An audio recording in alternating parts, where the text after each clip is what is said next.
So today is October 7th. This is Michelle, and I'm interviewing current working 502 longshoreman Shane Johnson. So, Shane, how did you hear about longshoring?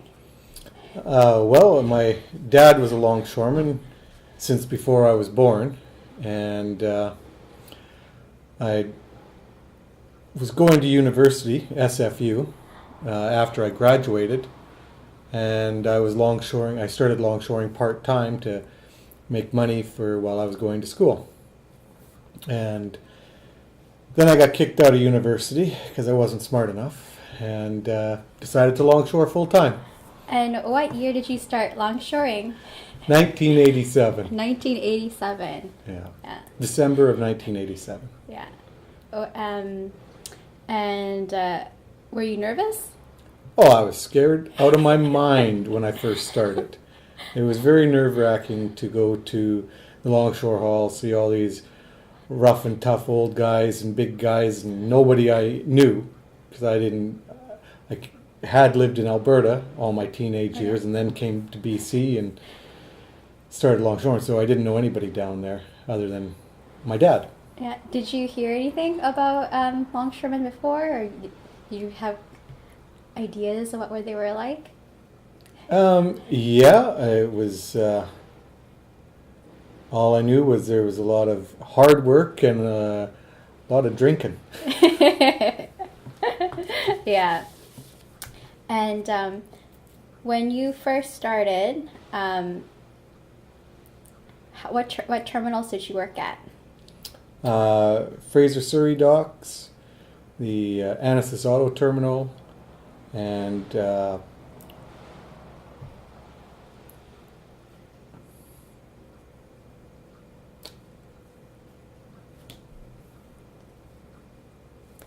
Did you work in New losing Westminster? my no, PCT was closed down at the time. Yeah. Had closed down, so I had not worked there. Trying to think the other name of the car ship dock in Richmond.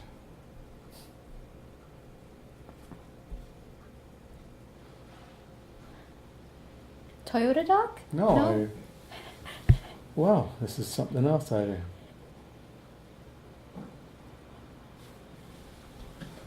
better yell at him. Hey, Dad! Good thing you can edit. Hey, Dad! What's the name of that car dock in Richmond?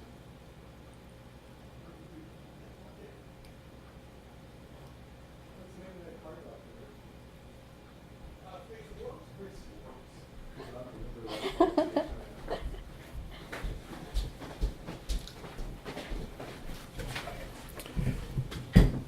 So I was working at Fraser Surrey Dock, Annacis Auto Terminals, and Fraser Wharves. What was your first job? It was down below on rebar, down below on steel, and the steel was big long bundles of rebar. And I was working with three other guys that I'd never met in my life, and I had no clue what I was doing. Luckily, they took me under their wing and showed me what to do, and everything went good. Were they nice to you? Oh yeah. That's one thing. When guys find out, they always ask you who you are, who you're related to, and once they find out, if that you've got family down there, then everybody's everybody's really nice to you. Yeah. And do you think that if you weren't related to your dad, they would have been as nice to you? Yeah, we don't. There's no ostracization Right. down there, but once they get, people warm up to you faster when yes. they know. You're less of a stranger. Yes, I when they know that you have family, you're warmed up to Yeah. faster. Yeah. And when you first started working, how often did you get work a week? Well, some months I would get no work at all. And most weeks it would be maybe one day a week or one day every 2 weeks. And that was, I had to go to the hall every day, 5 or 6 days a week, be there for the morning dispatch, no, don't get a job. So I'd come back for the noon dispatch, wouldn't make a job, come back for the afternoon and graveyard dispatch, and wouldn't make a job. So then I'd go home and do the whole thing again the next day. And sometimes you do that every day of the week and you wouldn't make a single day. And that didn't discourage you? Oh, it discouraged me a lot, but I knew eventually, if I stuck it out there long enough, eventually I'd be up to working, 3, 4, maybe even 5 days a week. Yeah. But that would take years. Right.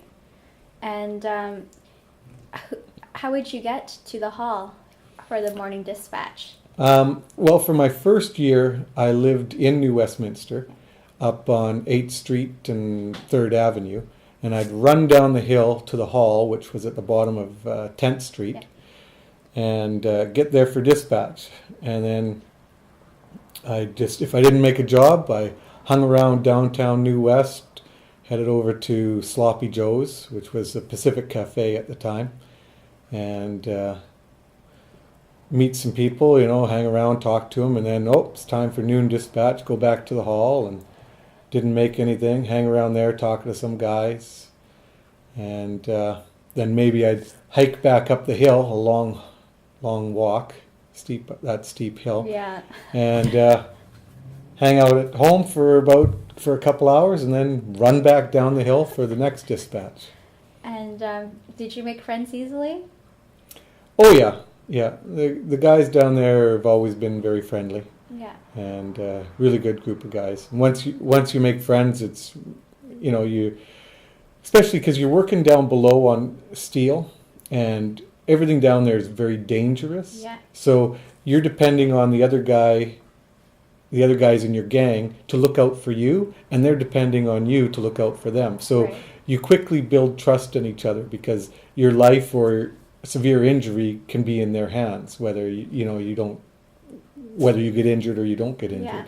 And was most of the work you did at first more manual, or was most of the work you did was through machines? Oh, at first it was all physical. I made it in at the time when we were still doing sacks, manual labor, doing unloading rail cars of sacks, and then being down below loading the ship with sacks. But nowadays those sacks are all containerized, and so we just load a container on the ship. And then lots of down below on steel, down below on wire rod, down below on lumber and pulp. Yeah. But then eventually I got a forklift rating. And once I got the forklift rating, I saw a lot of that. That was my main bread and butter, was driving the forklift. Can you tell us how you got that forklift rating, and what does that mean? Okay, forklift rating is driving the forklift that picks up the heavy loads and moves lumber around the dock or steel or the pulp. And back then there wasn't any training. There was no official training program. You just, if the dispatcher at the hall said, "Hey, we've got an extra forklift. We need 4 more drivers. Anybody want to volunteer?" You'd run up to the front and say, "Yeah, I'll take it." And they'd look you over and, "Well, okay, we'll give you a try." And they'd send you off to the dock. And if you did good and you just jump in the machine and no idea how to work it, I didn't have a clue, but I just jumped in and started driving it. And as long as I didn't get fired, the next day I'd do the same thing, volunteer and drive a forklift again.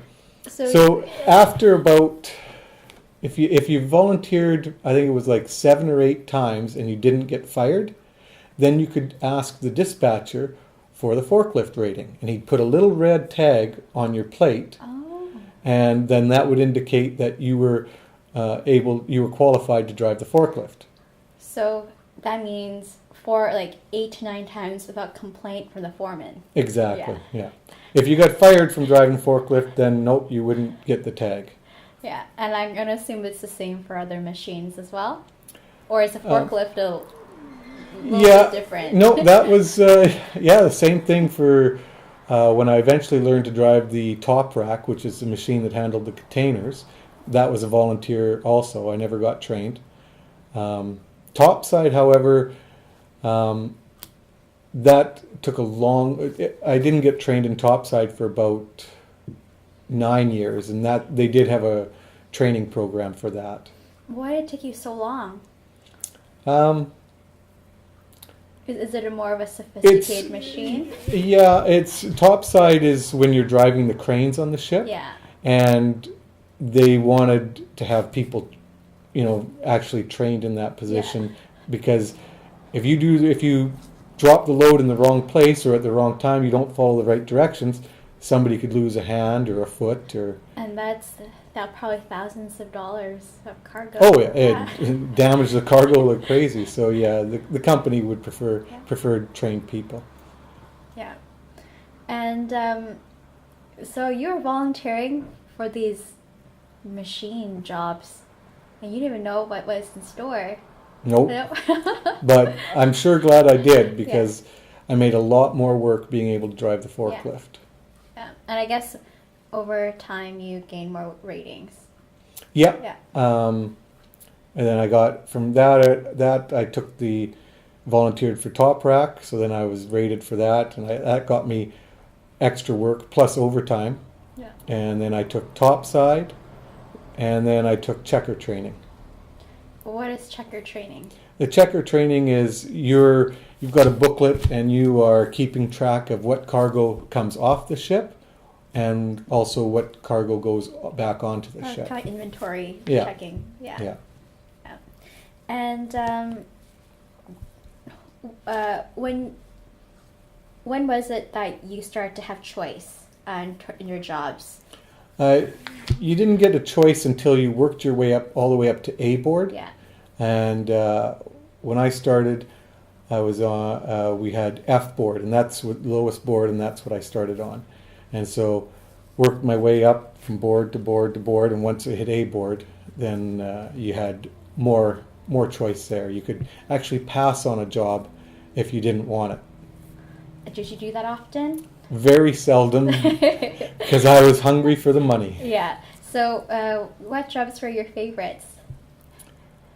Anything that was an early finish. Oh, okay.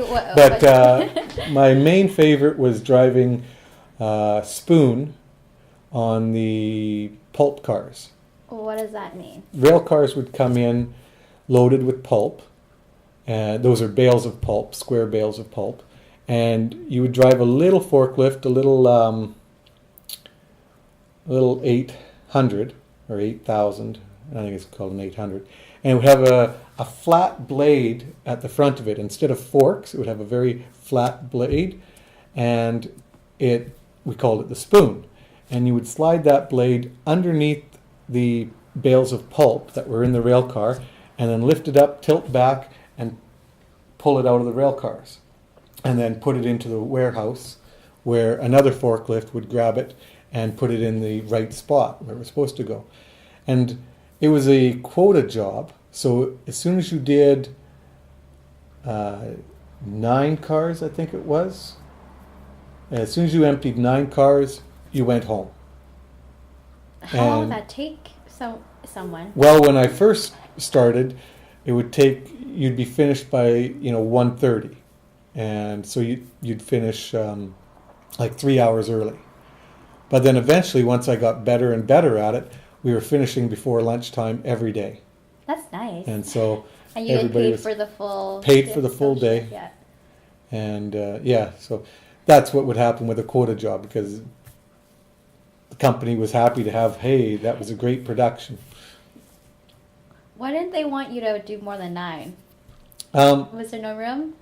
No, that was just the quota. If you did that amount of money, that amount of pulp, then you could go home, because it was an incentive to have you drive fast. Because you could drive slow, and you might only, if you drove really slow and or at a normal speed even, you'd only do 5 to 7 rail cars in a day, in a whole day. Okay. But once you got really good, you could drive really fast. And I'd even have the forklift. I'd be driving so fast, sometimes I'd have it up on 2 wheels when I'm turning the corner. I'd be up Oh my on two god, you're wheels. like these wheelies. Yeah, exactly.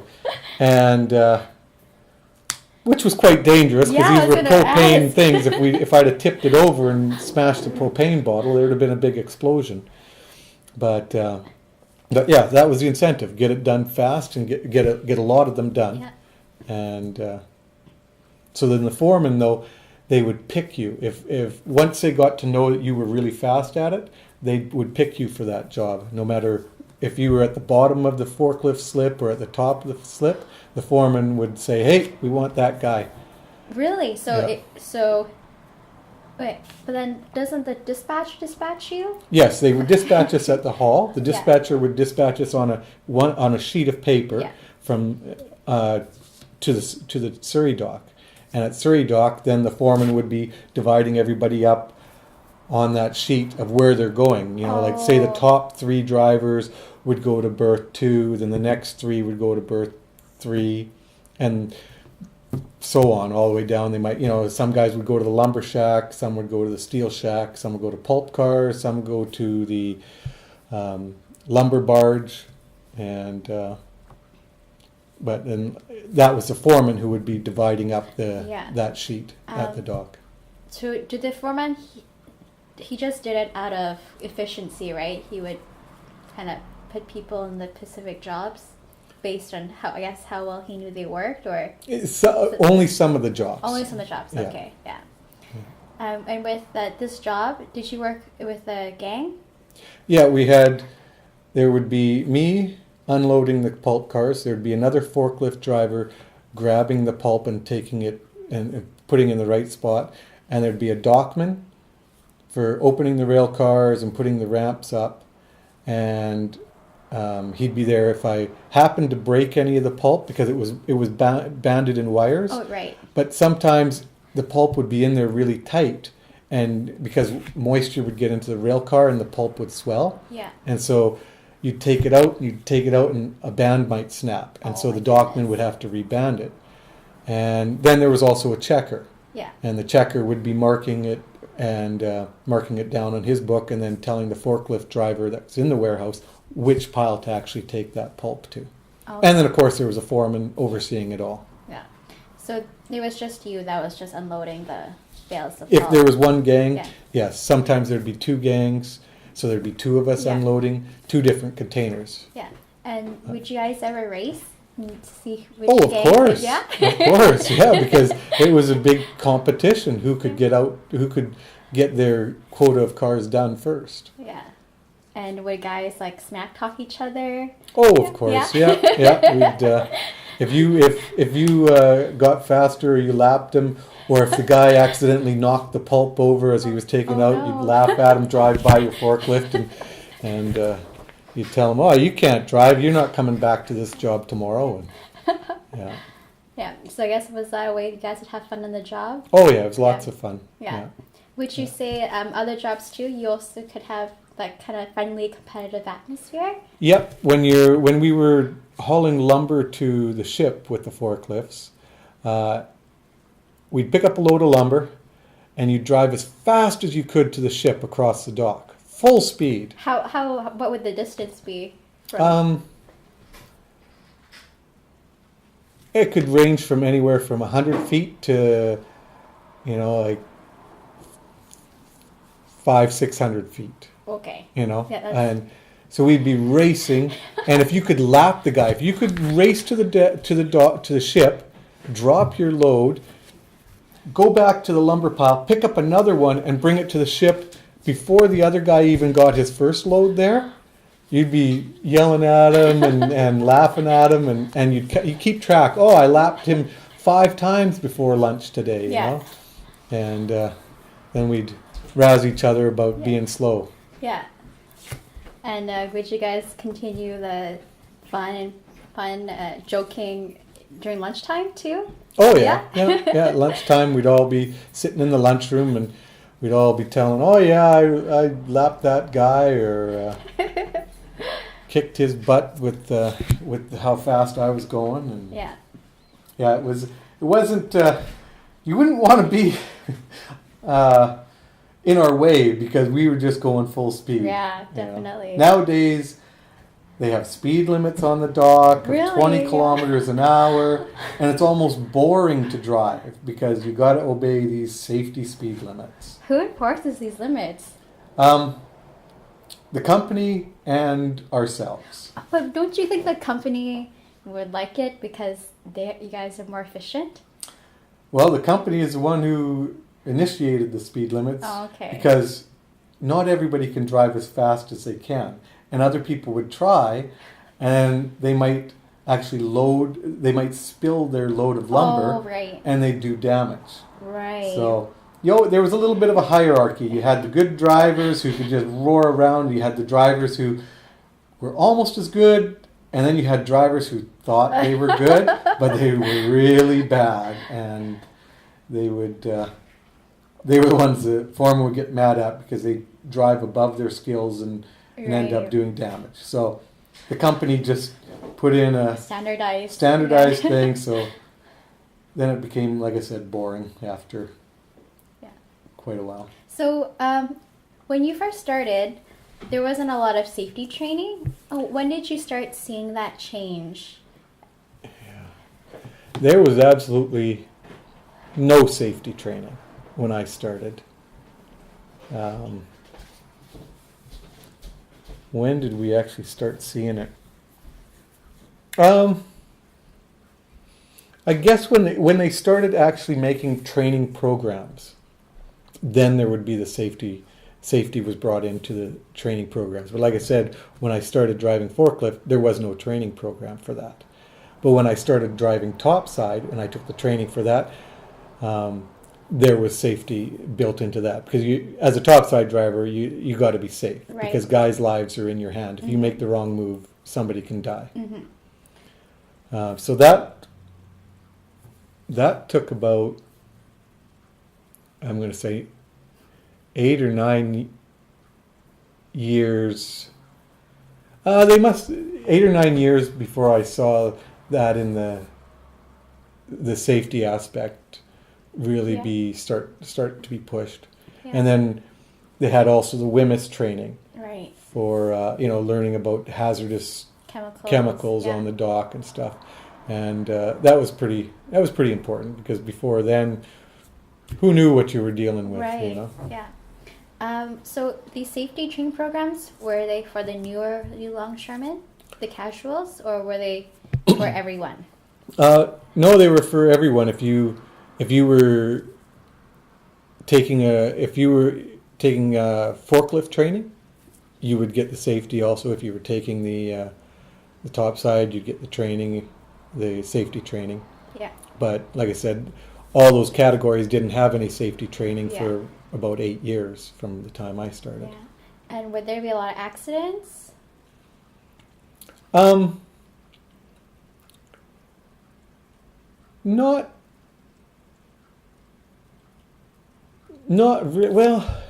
there were accidents. Yeah. I saw one guy. Can't say that one. Okay. But a lot of them were minor accidents. Like I saw one foreman get killed, and that was because of faulty crane. The crane maintenance on the ship, the brakes had not been serviced, and so the load let go and ended up crushing a foreman to death. But that's more of the stevedore company's fault. That's the shipping company's fault. Yeah, right. Yeah. Not the stevedores, but the actual shipping company, because the shipping companies would do the least amount of maintenance on their ships as possible. Yeah. Just to save money. Yeah. I mean, you saw the odd, a guy would stick his hand in the wrong place and a load might squish it, or a foot in the wrong place. And and we didn't have we didn't have rules about wearing steel-toed boots. Back in the 80s, I think it was the 90s when that rule Yeah. came into effect. And so sometimes we were wearing tennis shoes down there, and your foot might get in the wrong spot, and ouch, Yeah. break an ankle or get a toe squished. And did you have a uniform or anything No, like that? no, there's no uniform. We had safety vests, high vis vests, Right. and you'd wear that, but they weren't mandatory. And in some jobs, you didn't want to wear them because they'd catch on things, and then you'd be. What kind of job would that be? Well, on wire rod, you have to actually crawl through the wire rod, and inside it they have the ends of the wire sticking, and so you'd be trying to crawl through, and your safety vest would get caught on that end, and all of a sudden Oh you my can't goodness. keep going. Now you got to back up in that tube of wire and unhook yourself. And you're not allowed to take it off? Yeah, we did take it Okay, off, yeah. right? Because it would get awkward. Yeah. And so when you're on wire rod, you take your vest off Yeah. and put it in the corner, and then pick it up at the end of the shift. But generally, the high vis vest was definitely a benefit, Right. especially at night. Oh, yeah. Yeah. And hard hats, they tried to get us to wear hard hats a couple of times, but the problem with the hard hats down below is it really obstructed your vision because everything is coming at you from above you. Yeah. And the hard hats would obstruct your vision. Right. And realistically, if something drops from that height, It's gonna be a little heavy. You're dead. Yeah. If it lands on you, you're dead. Plain and simple, because we're lifting up loads of pipe that weigh 25 ton. And Yeah. if one of those pipes falls on you, this little plastic hard hat will do nothing to help. Yeah. So, but now on the container ships, we wear hard hats because of there's stackers on the edges of that are in the pockets of the containers, and they only weigh a couple of pounds, and sometimes they do fall out. Mm-hmm. So your hard hat will protect you if Right. that stacker lands on your head. Yeah. You'll have a headache, I'm sure, but at least your head's not caved in. Yeah. Do some guys just not wear? Is it strongly enforced? Like wearing hard hats and stuff? Like. Now it's strongly Yeah. enforced. Yeah. And safety vests are strongly enforced. Every once in a while, the company will go on a really enforcement program because they'll notice that some guys aren't wearing their Okay, vests, yeah. and the foreman they'll be told, "Hey, watch out! Make sure everybody's got their boots and vests on." And if a guy doesn't, they'll talk to him and say, "Hey, go back out, get your boots, go get your vest." And if they have to talk to him twice, then it's like, "Okay, you're fired for today. Yeah. No pay today. Go home. Come tomorrow with your boots and vest." And would they have to go through retraining? Those people who just wouldn't. Oh, I'm guessing they would wear their. They would eventually, boots yeah, and they would vests. start wearing their boots and vests because you lost a day's Right, pay, right, yeah. And if you want to work tomorrow, you know the foreman's waiting at the gate watching, and if he sees you're not wearing the boots and vest, okay, see you tomorrow. You're fired again. So, Yeah. So what happened after the Union Hall moved to Surrey? Did you also move to Surrey as well? I moved to Surrey before that. Okay. Like I said, I only lived in New West for a couple of years, Yeah. and then I moved to Whalley. Yeah. And lived in Whalley for 5 years, and it was really nice, quick commute. Yeah. I could go home for lunch from Surrey Dock every day. For your hour lunch? Yeah. Yeah, Yeah. nice. Back when we had an hour lunch. Now we only get half an hour, so people can't do that. Oh, okay. And then I guess same thing. Go there in the morning, wait for your shift. Yeah. Yeah. But this time, though, I'd take the bus Oh.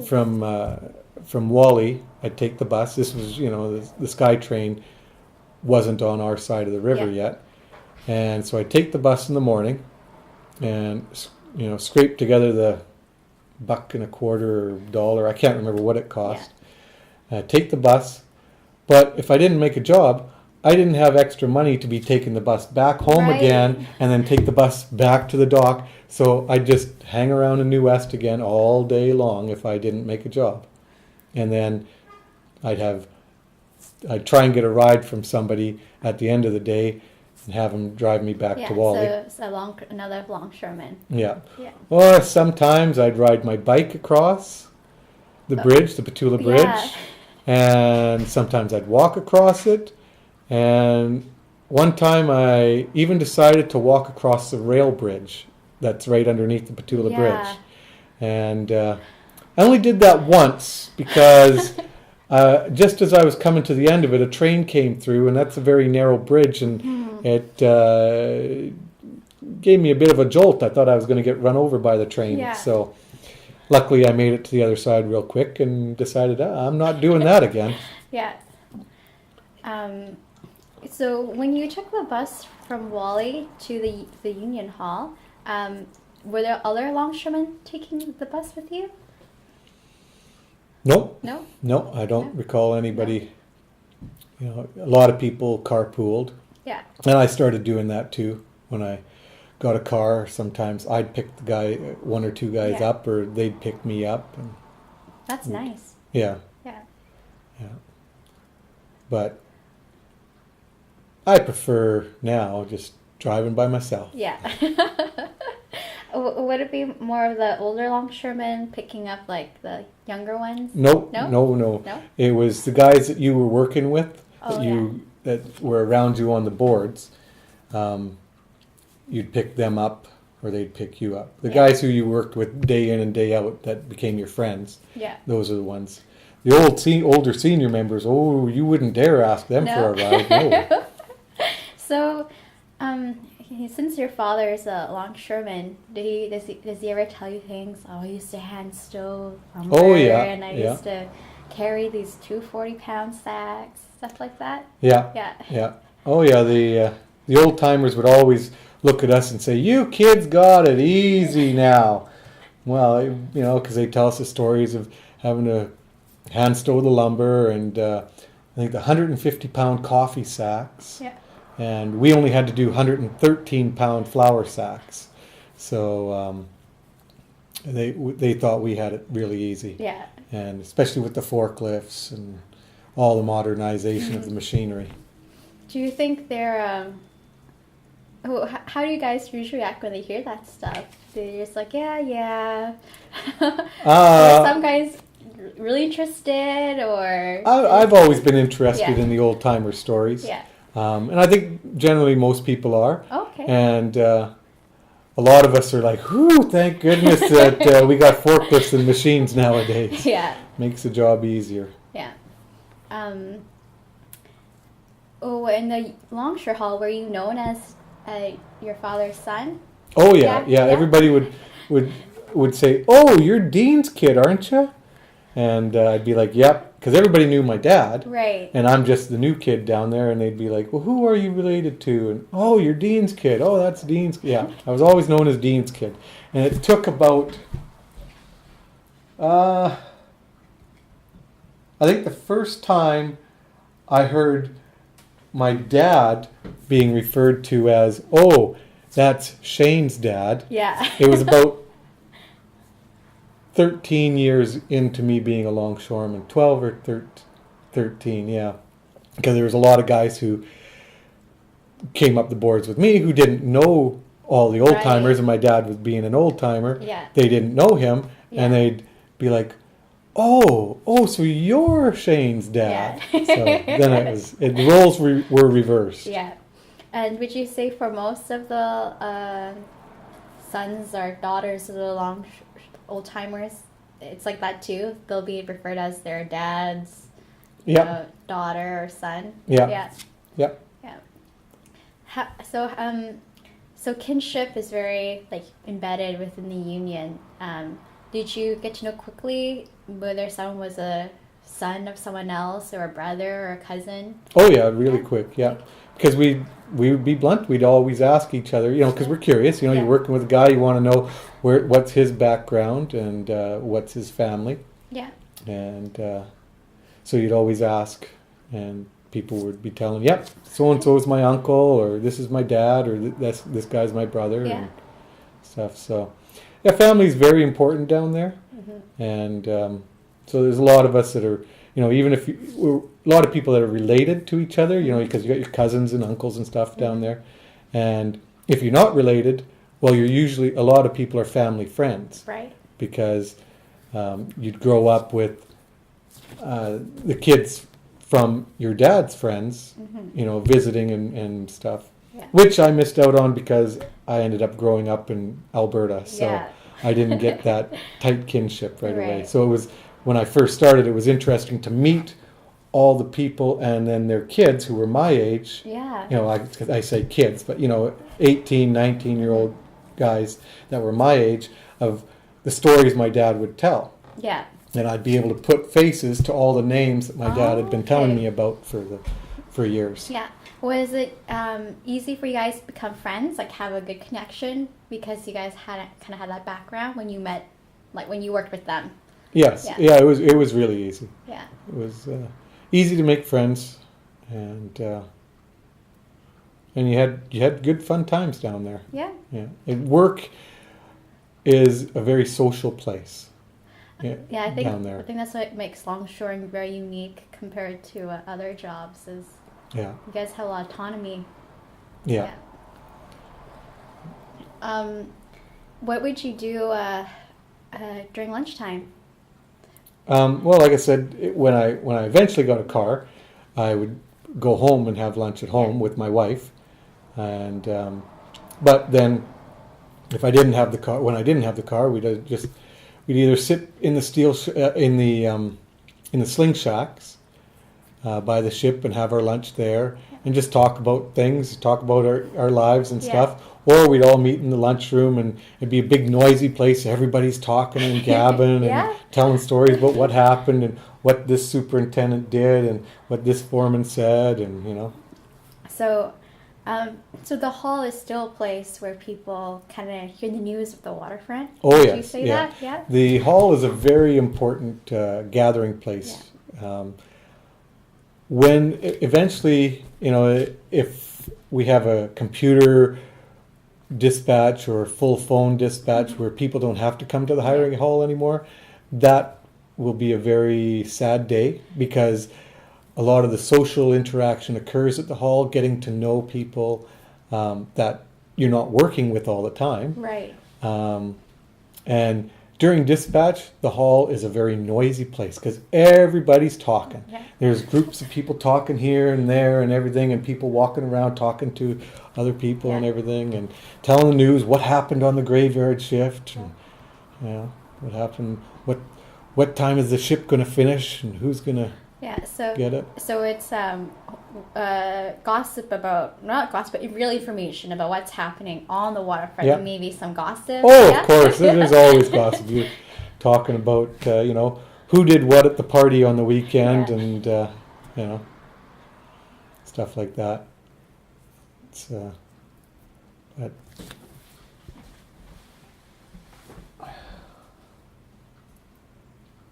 yeah,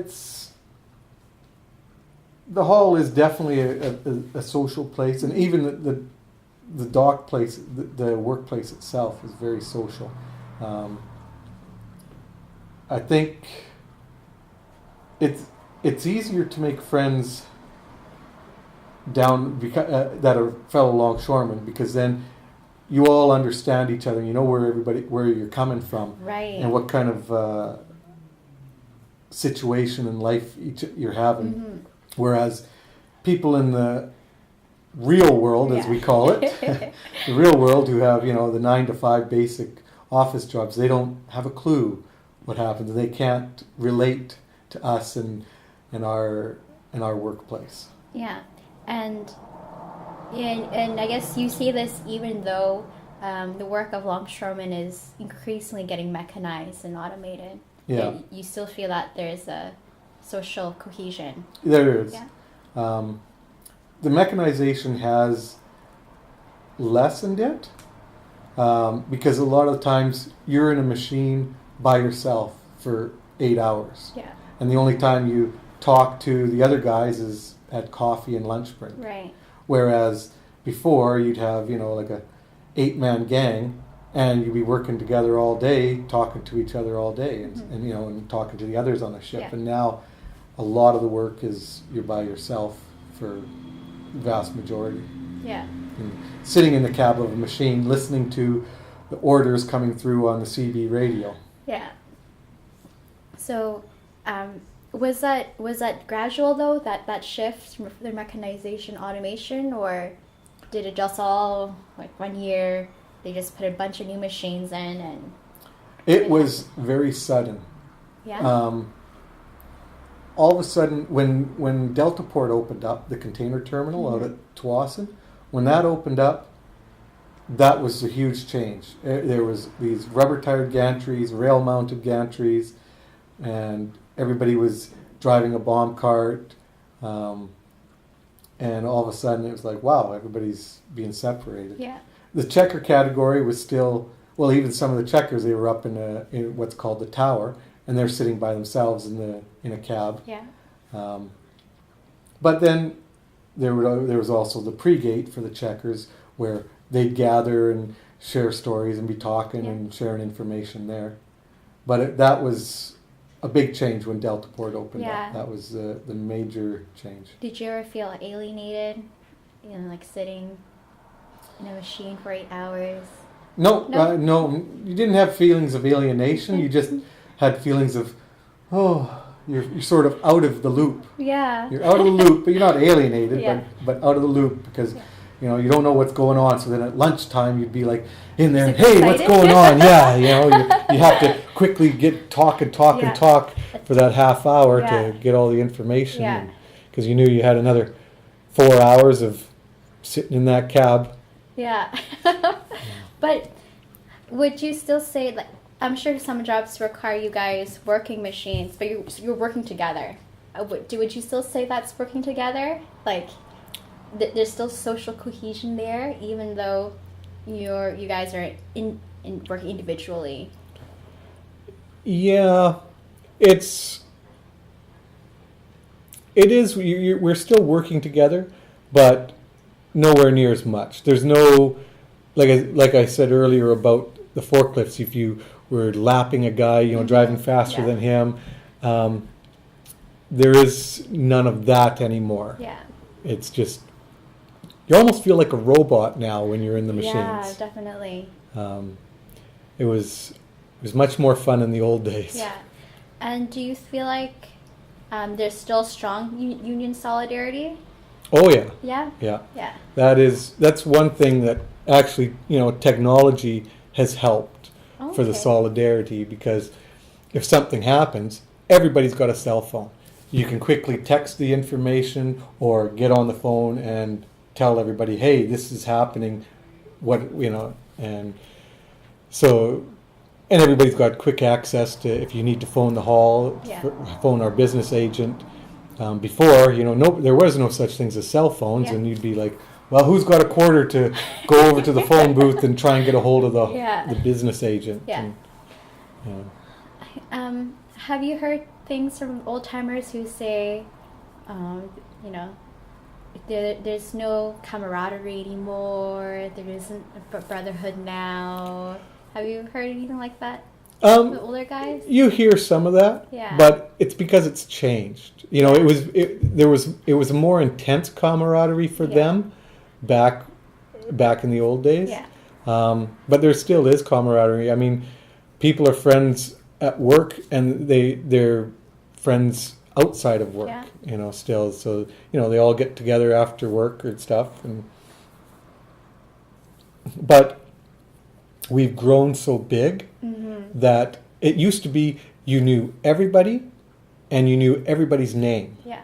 Now we have such a large workforce that I can't keep track of half the people. Yeah. And so you don't feel as close, because you might walk into the lunchroom on some days, and there's there might be 60 people in there, and you only recognize 2 or 3 of them. Yeah. Right? But those people, because they're the younger generation that has now come up, because now I'm considered an old timer sometimes. They've all worked together, and those 60 people in the lunchroom, they all know each other. Right. But I didn't come up the boards with them, so I don't know them anymore. Yeah. But are they still like friendly? Oh yeah. Yeah. Yeah. Everybody's friendly. Yeah. If guys are sitting there playing cards or playing poker, sit down and throw a couple of dollars in the pot and play poker. Everybody's welcome. Sit down and play crib, or just sit down at the table with the random guys and just start talking about this. Whoa, what job are you? You ask them, hey, what job are you doing today? And quick, people are, as soon as it's easy to start a conversation, and people are always happy to talk. Yeah. Do you feel like you, since you mentioned that some people consider you an old timer, are you more respected? Is there kind of a hierarchy, like, oh, that person's just a casual? Yeah, there's a definite hierarchy between casuals and members. Yeah. Because it takes so many years to make membership. Like, it took me 12 years to make membership. Yeah. I think now it's going to start taking people maybe even up to 15 years to make membership. What year did you make membership? In 1999. 1999, okay. Yeah. And so, even though I'm not old, I've been there so much longer, because a lot of these people started when Deltaport opened up. That was a big thing, because suddenly we had so much more work. We were accepting all these new people. And so to them, I'm an old timer. Yeah. Almost an old timer. And yeah, you do respect the more senior members, because they've had to go on strike for the benefits that you have. Right. They've had to fight the battles. They've definitely had to work harder than we do now. And so they're definitely owed respect, just because if they didn't stand up and fight for what we have, it wouldn't be such a great job that we have. Right. And how did you hear these things about the strikes, or that happened in the past? Oh, it was, the old timers would tell stories about it. Yeah. Yeah. And I remember as a casual, I was on A board, but obviously not a member, and our union went on strike for this one contract. Yeah. And I was like just chomping at the bit. I wanted to walk that picket line. Yeah. But as a casual, you don't walk the picket line. Right. That members. And I was like, I couldn't wait for the privilege to be able to walk the picket line. And some people have the idea, oh, we don't ever want to go on strike. And I was like, nope, I want to do it.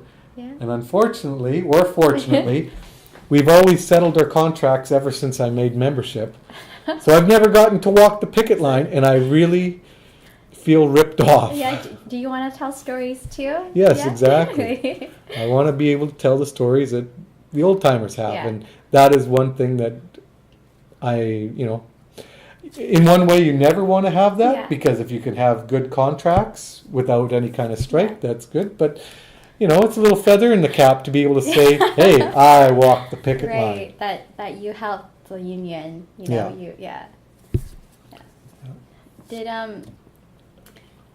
So, do you hear about Longshoremen talking about their old timers, the guys who were like war veterans and who talk about strong men when they were young? No, I don't.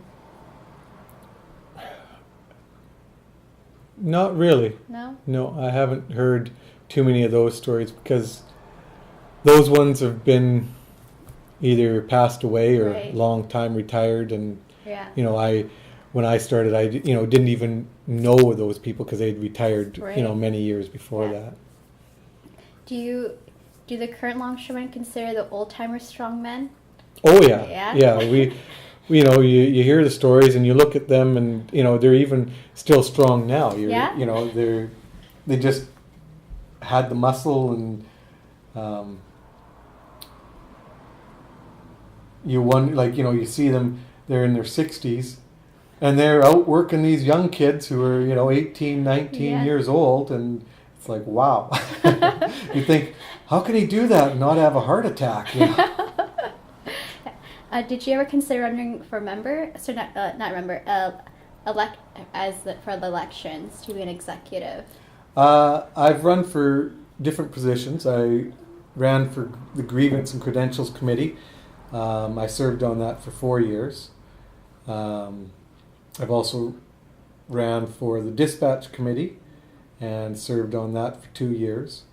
And I've run for the executive a couple of times. Yeah.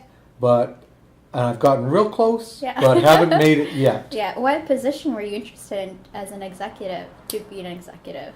Well, the executive is it's a general group. There's not an exact position in the executive. Because the chairman of the executive is the president, Yeah. and the secretary of the executive is our union secretary. Yeah. And then it's just a general body of the, I think it's up to 16 executive members now we have. Wow. It might be that number, don't quote me on it. And they just fill in the jobs as needed. Okay. If the dispatcher goes on vacation or is off sick, then one of the executive fills in for him. Yeah. Or if the business agent is off sick or on vacation or on a trip somewhere working with a different local, Yeah. then again an executive member will fill in for him. Did the executive grow as the union grew? Yes, I think when I first started, the executive might have been, like 10 members on it. Yeah. But as the union gets bigger, we increase the executive Mm-hmm. because you need to have more people that are available to do the extra jobs that are required now with such a big membership. Yeah. When you were on the grievance committee, what type of issues did you deal with? We dealt with if a worker had done something bad at work, the company would write a letter on him about his conduct and send it to the hall. Yeah. And then that worker would have to come before our grievance and credentials committee once a month, and we would decide whether any kind of further action needed to be taken. Mm-hmm. And then also we would what's called screen new members, casuals who were going to become members. Yeah. They'd come up before us and they'd give us their credentials,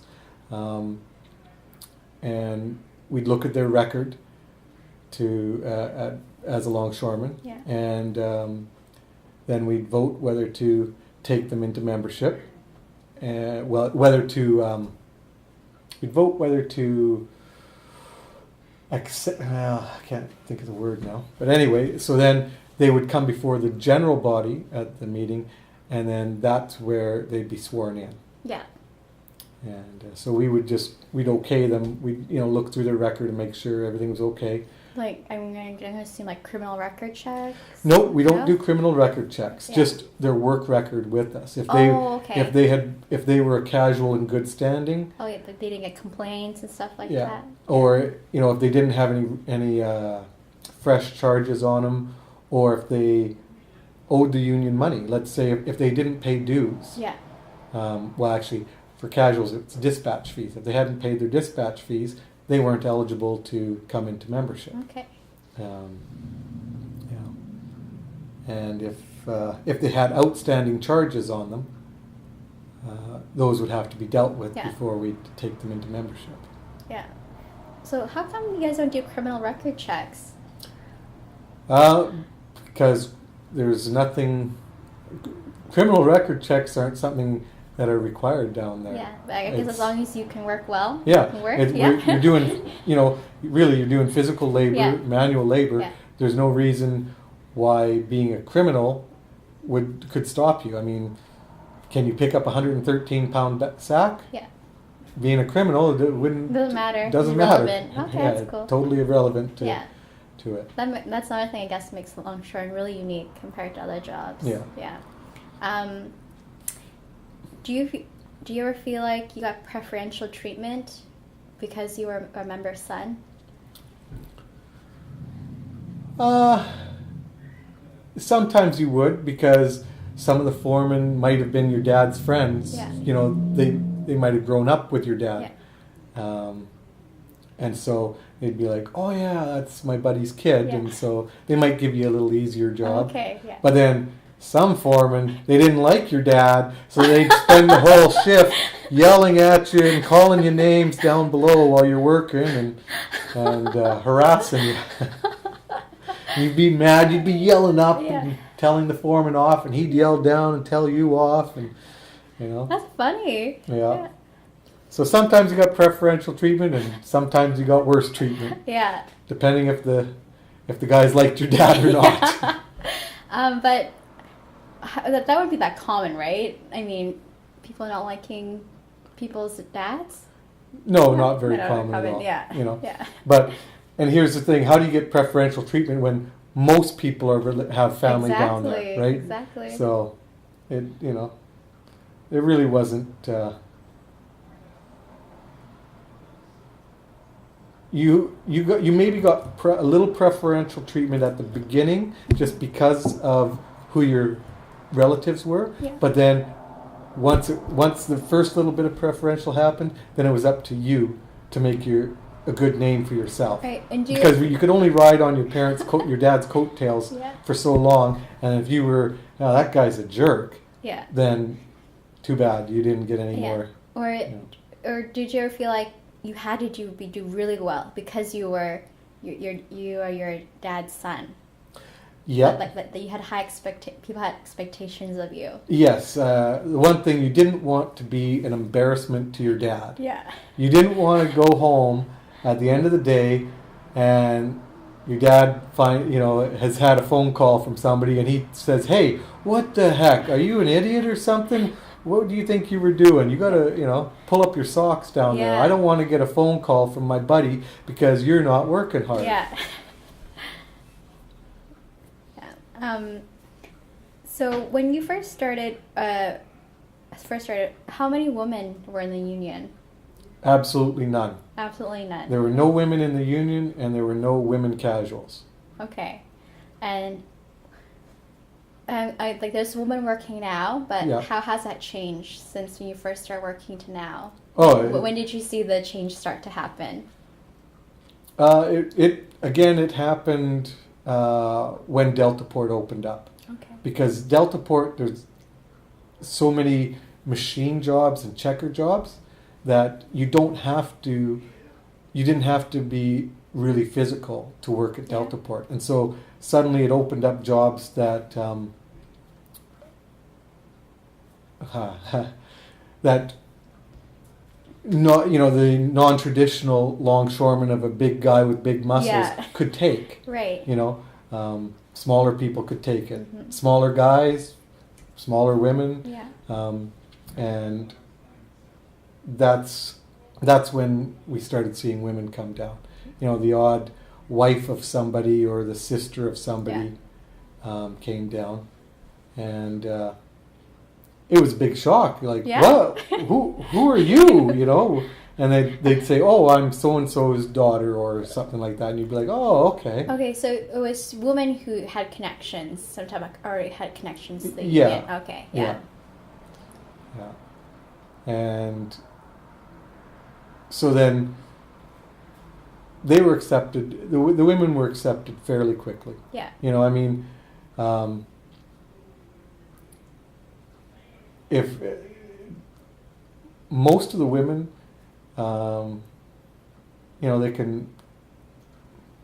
they can pull their own weight. Yeah. Some can't, and okay, so you work a little harder. It's not that big of a deal. But then there's so many opportunities once people start that for training now in all the other categories, that if you're not into the labor, working hard, you can take one of the machine jobs or one of the rated jobs. Right. get training for that. And our training program now is top notch. Yeah. And so that's because of that it's opened it up really well to women. Yeah. And do women ever, have there been instances of harassment from other men? Nothing huge. At the beginning, there were some old timers that would make the odd comment here and there. But, or, a snide remark, something like that. But nowadays, it's so commonplace. You're working with women quite often now. Yeah. In fact, my wife is down there. Yeah. And she came up the boards doing labor, and then she applied for the checking training, and so she does that quite a bit. But she still does a lot of labor also. Yeah. And it's pretty good now. You know, a lot of guys have brought the first few women. They had to forge the way. Oh, I'm sure. Blaze the trail. And there was probably rougher language used towards them at the beginning. To haze them, maybe, or no, not hazing. Just because we're hard on each other also. Okay. It's guys are always we'll like I said before about even driving the forklift. You'd bug a guy because you were able to drive faster. And if a guy was lazy down below, you'd let him know, and you'd be, hey, buddy, pick it up. Yeah. And so at the beginning, guys just assumed that the women might not be able to handle it, and they'd start off right away with a bad attitude. Yeah. And so the women then had to work harder to prove they could do it. Maybe even harder than some of the men. Exactly. When a man might be, he'd finish his load and then sit down for a little break. The woman would be like, oh, I got to keep working just to, and work harder to prove, to gain acceptance better, Yes. And now it's not really like that anymore. Yeah. So. I was wondering, are there different people of different ethnicities? Like, is there diversity on the waterfront? Oh yeah. We have a lot of East Asians. We have some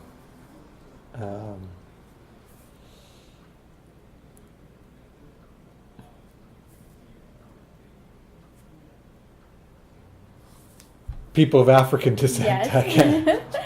African Canadians? Yeah, I guess. And also Asians. Yeah. We've got, Serbians and people from, that area, Eastern Europe. Yeah. And you get quite a mix. And so you hear a lot of different languages. Really? Down there. Yeah. And some people have very rudimentary English, and some of them have really good English, and you'd never tell, because they even though they're of a different ethnicity, they might be third generation Canadians anyway. Right. And so they speak perfect English and fit right into our society and everything, and there's no difference. Yeah. And are there any problems with people speaking maybe their own native languages at work? There can be. I'm sure. Because sometimes you feel a little awkward if you're sitting at a table and one group is talking their language. Yeah. And now you can't get into the conversation because you don't know what they're saying. But do you think that affects the camaraderie a little bit? Yes. Yeah. The speaking the different languages is a detriment to the overall camaraderie, but I mean their group it's good for their camaraderie, Yeah. you know. And if that would be probably the only thing, if there was something to change down Yeah. there, it would change that everybody would speak English perfect, Yeah. and everybody spoke English all the time. Right. Because you do feel a little out of place when you're the odd man out, Right. and you don't understand what everybody else is talking about. Right.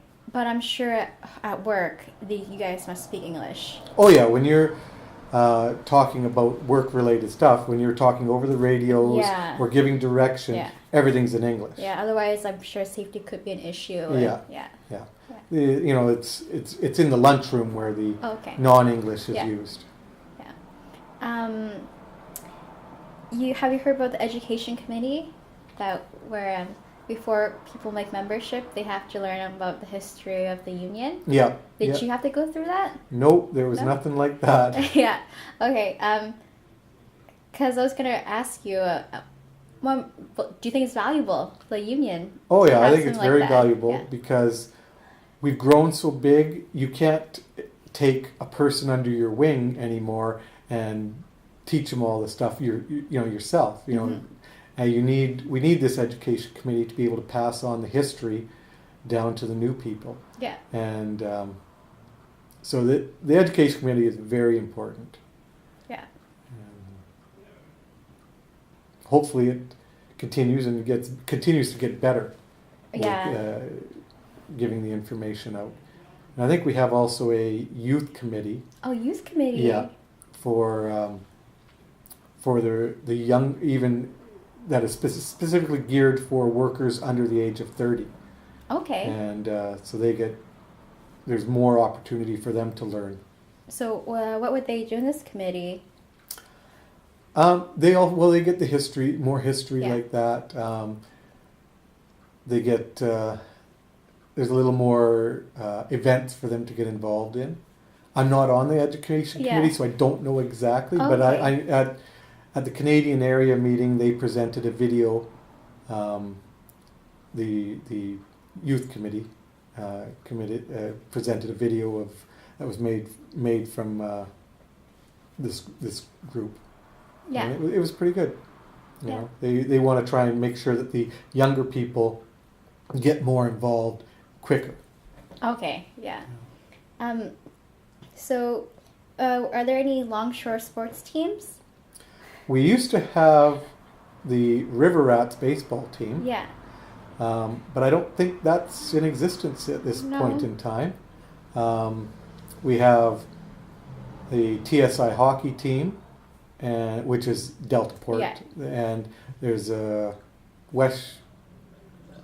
I think there's a West Shore hockey team also, which is the Cole Terminal. Yeah. As far as I know, that's it. Yeah. But we also have a band. A band? Yeah. Oh, cool.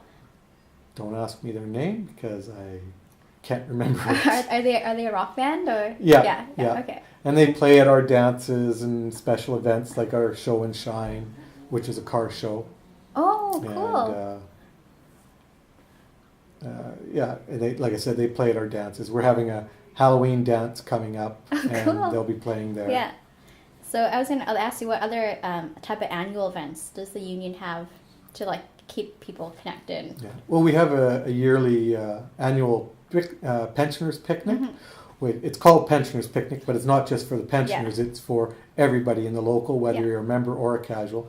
And that's out at Cultus Lake, and it's always a big event. Everybody goes out there. We have games for the little kids, events where they get ribbons or maybe prizes, and we have we subsidize like the mini golf and the pony rides, and we provide hamburgers and hot dogs and ice cream, and it's a good time for the families to come out and get to know each other Yeah. a little better. We also have like the pensioners dinner where all the pensioners get together and with their immediate family and stuff. We have Christmas banquets. There's a number of those. Then we have that annual car show. And it's just 502 cars? No, it's open to the public to come and register their cars Okay. and bring them down and show Um, and occasionally we have barbecues during the summer, just random barbecues. Yeah. Come on down to the hall.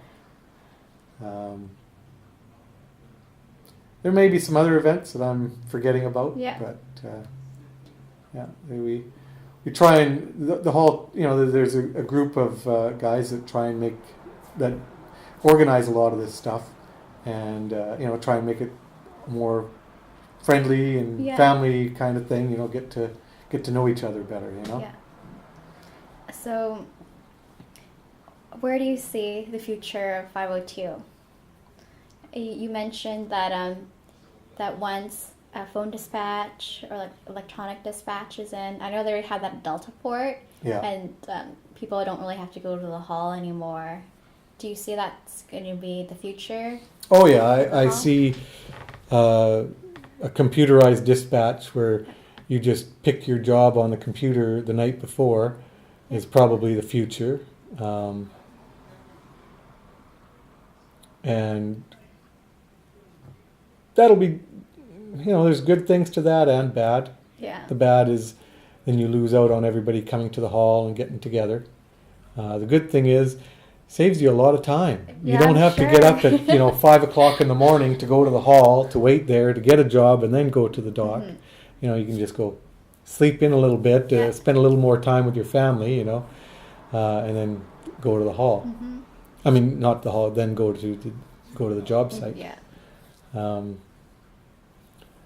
But I think the future is definitely bright for our local. We're getting bigger.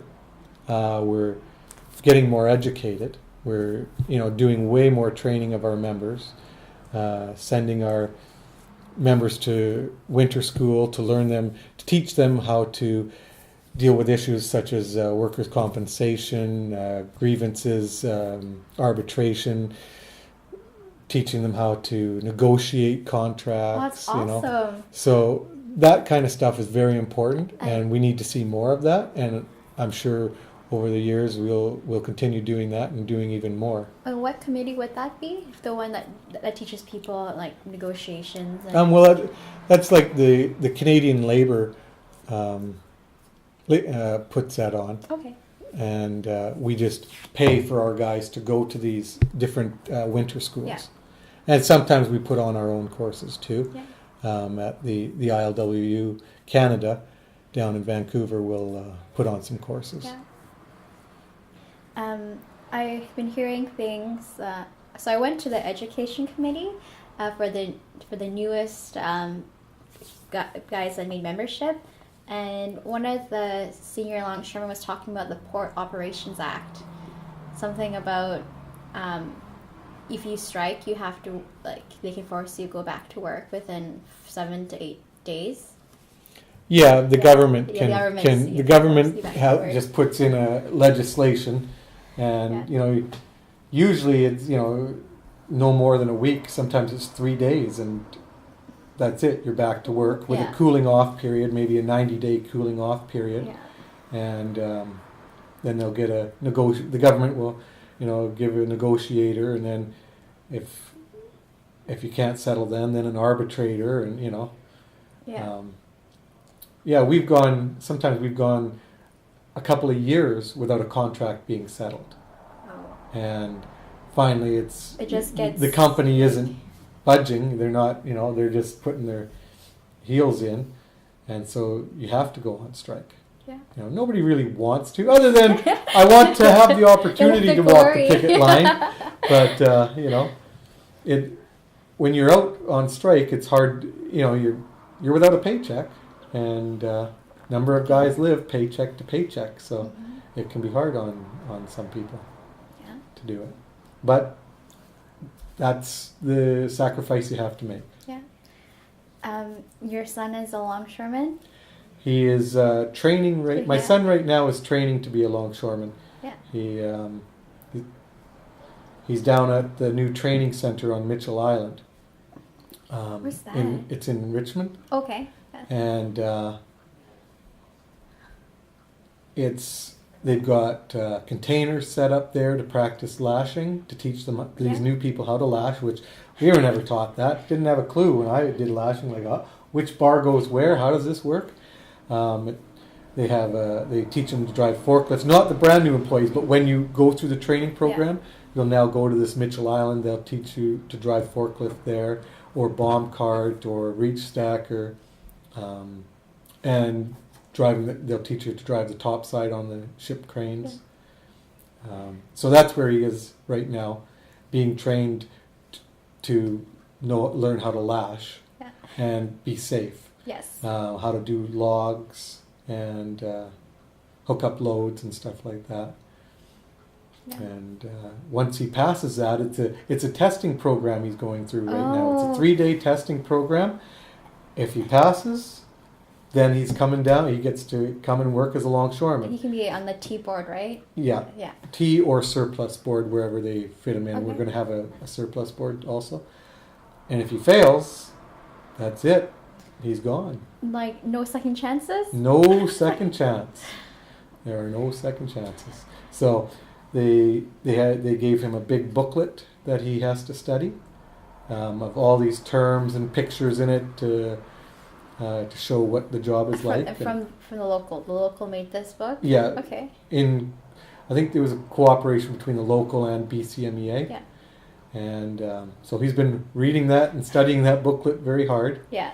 And so they'll be testing him on that. And then they'll be testing him on lashing, whether they can physically do the lashing. Yeah. Because if you can't physically do the job,